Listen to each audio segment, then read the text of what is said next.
Hey, it's Jim. We're going to do my riding review of the Ride1up 700 Series Step Through that the camera is mounted on top of. And first I'm going to give you a look at the display and some things, and then we're going to hit the road. Alright, we're looking at the display here on the Ride1up 700 Series. Long press comes to life. Holding on the up button turns on the lights, and I'll put a little night footage here of that, and you get the light symbol, and then it dims back to kind of like where your night display setting is, which is nice because it's not overly bright when you're riding.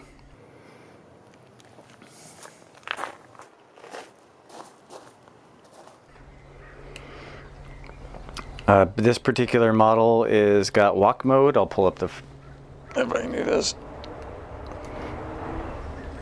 So little dude walking goes all in a little ginger little pace there. Functionality of the display, you hold down plus and minus, brings you in, and the first menu item there is display settings, and you can hit that center power looking button to get in here. So you can change, you can reset your trip odometer, you can change to metric or imperial, our weird mile units, the wheel diameter, speed limit, I crank that up, 28's the highest this goes. Voltage, that's your battery voltage. How you want to see your battery indicator, if you want percent or if you want current voltage displayed. I had it on percent, so I'm going to change it to voltage so you can see that. And sensitivity here is pedal assist sensitivity. I've been trying some different settings. I'm not feeling a huge difference. I think the stock setting might have been 4, but I'll reference a manual below on Ride1up's website down in the description. The advanced settings, you can, this is probably my favorite feature. You can go from 3, 5, 7, or 9 assist levels, but then you can also not include level 0 if you don't want it. If you're somebody that never rides in assist level 0, well, why have it? So there, you can change it there. Current limit, I really haven't. Oh, and then additionally, you can change the break points of each of the different assist levels. So I think that's pretty awesome. To have this degree of functionality on a budget bike is really, to me, pretty unusual. Current limit, you can change this. I think this limits out where the bike would shut off on current draw. There's not a lot of explanation in the manual about that. Sys number, this is tied to the number of magnets in the cadence sensor, which is 12. Speed sensor, this how it shows the speed units. I changed this and it just made the speedometer go all wonky. Slow start, it's supposed to be 1 to 4, and 4 being a slower start. I haven't noticed significant differences, so this is something you can play with yourself. And then in the LCD, the LCD backlighting, you can kind of see there as it gets brighter. I'm kind of liking this 50%. And then the password, if you wanted to start using a password to unlock the bike, this is where you would put that in. That's the display settings. Hope that helps. Last thing I'm going to show before we get on the road is I'm just going to show you how the battery comes out. So it's in the locked position by default. To unlock it, you turn the key, turn the knob, and drop the battery out. Now the battery is pretty heavy at almost about 8.5 pounds, but it's easy enough to charge off the bike or on the bike. It does have a little bar indicator here on the top, and put it in and slide in the bottom first, and just pop it in place. Lock it and you're good to go. I just want to do a quick note on the setup. So I have a 32-inch inseam. You can see I have the seat close to the maximum extension just for reference. I do have the handlebars tilted a little bit backwards. It has a nice adjustable stem right in here. The Cello Royale seat is real plush, and I kind of start to find it loses comfort for me at about 10 miles. You know, sometimes these cushy seats, seats are a whole different discussion, but just something to note. It does have, you know, you can kind of use it to grab the bike there, but you also can grab it by the rack. And just showing how I have my panniers there mounted. These are these Arkel, if you're ever buying bags, these Arkel bags are super nice. The handlebar layout, a little swept back, throttle over here. Pretty easy access to the keypad and display, and off to the side works quite well. You know, trigger shifter, thumb, and index finger to return. Pretty easy to reach the lockout if you need to, and the preload both. You know, pretty decent handlebar setup. It's got that more rearward mounted kickstand, which is nice to have. One thing is interesting is I hit the kickstand in the folded position occasionally with my heel as I'm riding. Do that and catch it with my heel. You can see there we're at number at 1 on the, see there I'm at 1, and so there's another, you know, maybe about a inch of or less of adjustability on the seat post. All right, let's run through the assist levels. I'm going to start out here in assist level 0. And one of the most refreshing things about the Ride1up setup here is looky there. We got a throttle at assist level 0. You know, maybe a little less important on a, you know, more of a, you know, hybrid commuter street bike than a mountain bike, but still a welcome thing to have. Not too bad if you need to ride a little bit here in, you know, assist level 0. You know, with most of these bikes there's some resistance in the hub, so, you know, riding much above 10-12 miles per hour is going to be tough, but, you know, if you run out of battery you can still ride. Very upright, comfortable position on this bike for most riders. That's kind of what attracted me to the step through version. I have a bad back, and keeping a real straight back is very helpful for me. So I'm just going to put into assist level 1, and I have it set up for 7 levels. As I talked about the display, that's very customizable. One of the most refreshing things, I think I've said that twice, so extra, I must be thirsty. So the assist levels don't have a hard cutout at the speed. What that means is you can hear right now that assist level, and I can keep pedaling. It doesn't drop out completely. So it's really nice to ride that way, where you still have that base level assist helping you out. You know, when you go from having assist to a point and then it drops out totally, it's not as nice of a experience with the Cadence sensor. So jumping in assist level 2, very gentle difference. I've noticed this bike's a little slow in the stock settings from a takeoff from the pedal assist side. So I tend to, from a stop, use the throttle up to speed and then use the pedal assist to maintain. Assist level 3. Starts coming in with a little more force there. Again, since it's not as speed limited, there's a little bit of tie into how fast I'm turning my feet. Now we're up to assist level 4.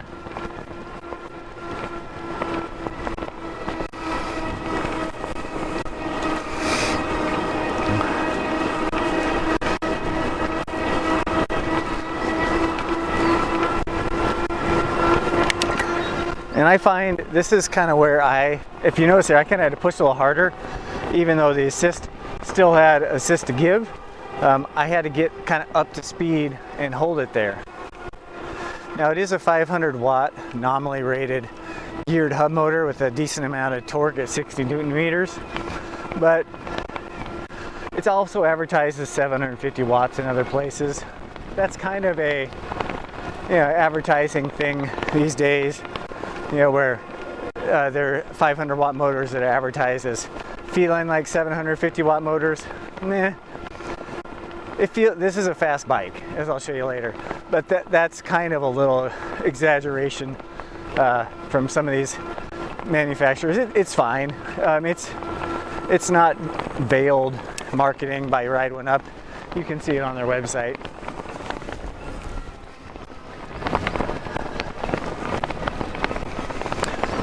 I'm going to show you a little thing I noticed with the throttle.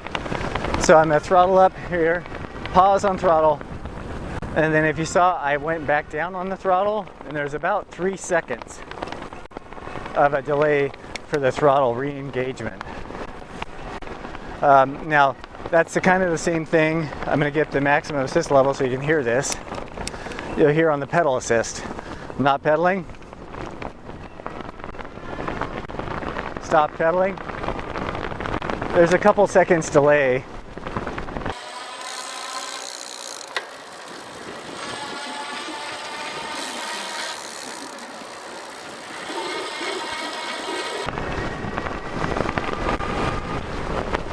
Both in the pickup and the cutoff of the pedal assist. It's not the worst thing in the world. It's to be expected with a more budget-oriented bike. I'll talk quickly about the acceleration. The throttle does feel spunky, even though it has that kind of odd little delay artifact. You know, this bike kind of fits in the middle of the pack, which is not totally unexpected, really. Got hydraulic 3-finger brake levers that you can adjust the reach on them. They feel pretty nice. Hydraulic disc brakes in the budget category. You know, they have pluses and minuses. A little bit less adjustability, but a little easier hand feel. I'll put on the screen what my braking results were. Braking is, on this bike, I think is enhanced a lot by these tires, which are great. Very nice air volume. Schwalbe Moto X tires, 27.5. I mean, they're pretty massive tires when you inflate them. It's pretty amazing. A lot of e-bikes, not just budget e-bikes, much more expensive e-bikes, have very budget, a lot of times Kenda brand tires. On trails, I mean, this isn't really where this bike was necessarily designed to ride, but you know, light trails like this, it's not a bad deal. If you start, this style of fork starts to get sort of overwhelmed with dealing with too much like off-road, you know, imperfections. But some on-road bumps, it's really nice if you're riding it, you know, if you're riding anywhere near the top speed of this bike and you hit a branch or a curb or those sound terrible, like a bump in the road, just a small bump. It's nice that the suspension gives you a little time to react, where a totally rigid bike, you know, you might be put in a compromised situation. I want to show one thing I've observed with the pedal assist. I'm in pedal assist level 4. Assist is engaged. I'm going to toggle up to 7.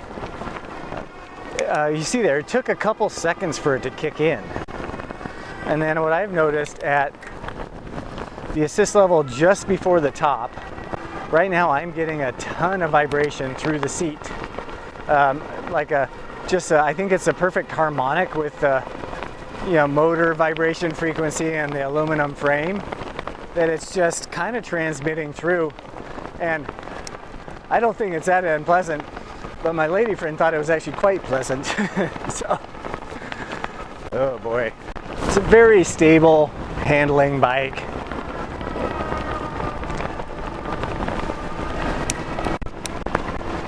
The prices that Ride1up is coming into with what these bikes come with, you know, it's pretty surprising. There's limitations, of course, but at this price point there has to be. I'm just doing a little climb here with a throttle.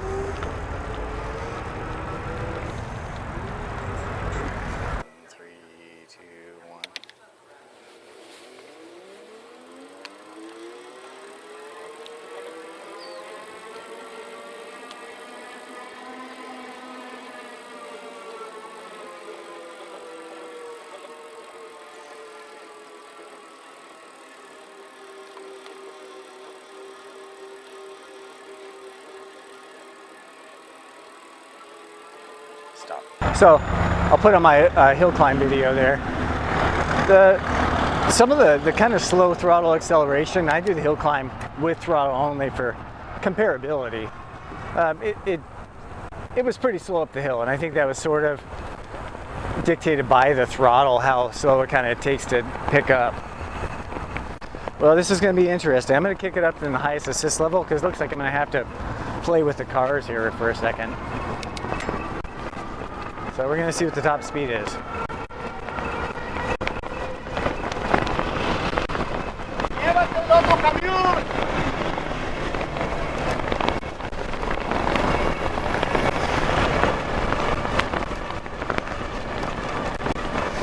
So it's pretty easy to get at or close to 28 miles per hour. And with the gearing, with the 45 tooth, I'm not even really spinning out totally. I can still make contact with the drivetrain, so that's pretty nice. I don't really enjoy the sensation of spinning my legs, not touching anything. But it is a cadence sensor, so you can do that to some extent. I'm just turning enough to engage the sensor.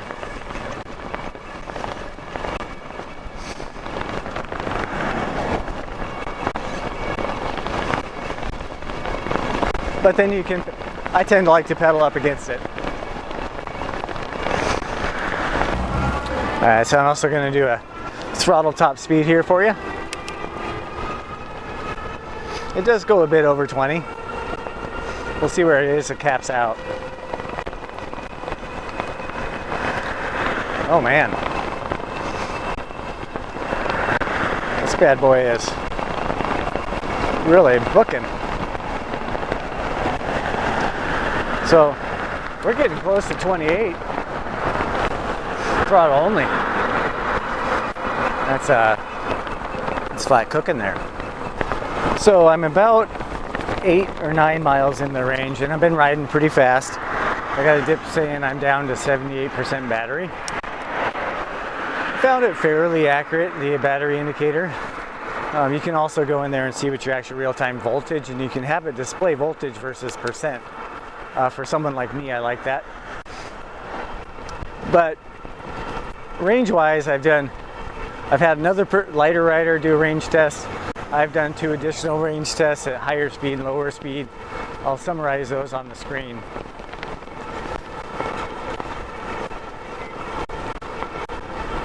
The take-home message from those range tests is that I'm getting close to 30 miles of range with this bike in most pedal assist levels without getting much below 40% battery. So that range the Ride1up says 25 to 50 miles, at least for someone on my weight range, is pretty dang good.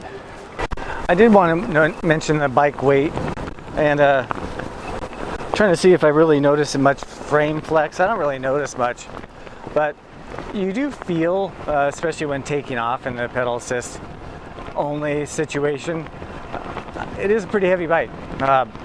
Ride1up said 62 pounds. They were pretty close. I measured it close to 63. That's real close. But a 60 pound plus bike, you do start to feel that weight. I think anything over about 50 pounds, you start to really notice the bike's weight. Well, thanks for watching my look here and riding of the Ride1up 700 series. If you have any questions, please leave them below in the comments. I try to address as much of those as I can. There's also some more information down there too in the description field. Kevin, the owner of Ride1up, is always really responsive on the forums and a Facebook group. And also, I think he also responds on YouTube as well. So he seems like a guy that's trying to put out a good product and help people out. But I'll try to help you out too if I can. So thanks a lot for everybody's support. I really appreciate it. Leave me a thumbs up and subscribe, and we'll see you on the next video. Thanks.